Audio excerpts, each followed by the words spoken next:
What's up, YouTubers? PokeJediTrek's here. So today I have another cooking video I have for you today.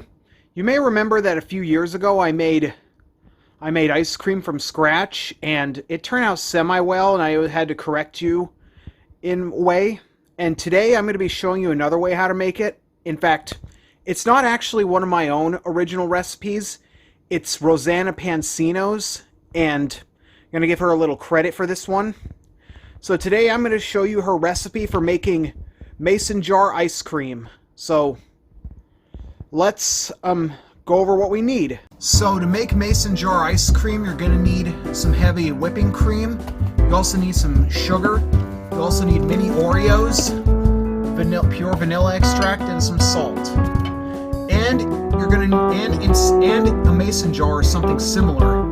I'm actually going to try out using a different item, a coffee cup in a thermos, because you know thermoses can keep things cold for 24 hours and hot for 12. So let's get started.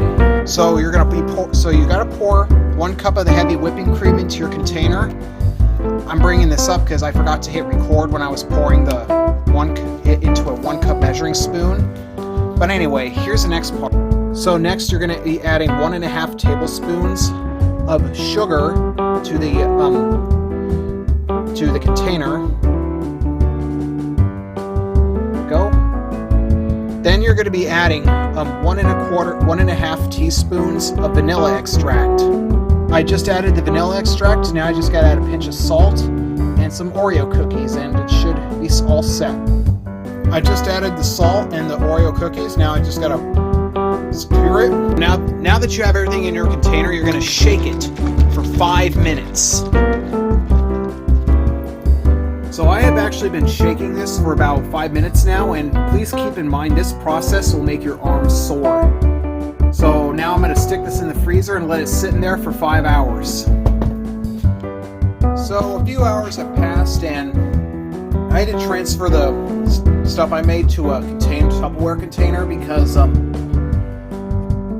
as apparently stainless steel thermoses will make this, let's just say this stuff will be unable to freeze if you use a stainless steel thermos. The cold will just bounce off. So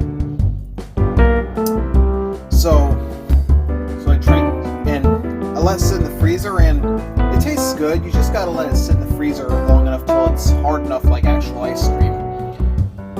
So that's how you make ice cream in a container. That's another method on how you can make ice cream. And I'll give a shout out to Rosanna Pansino for the inspiration. So thanks for tuning in, and I hope to see you next time.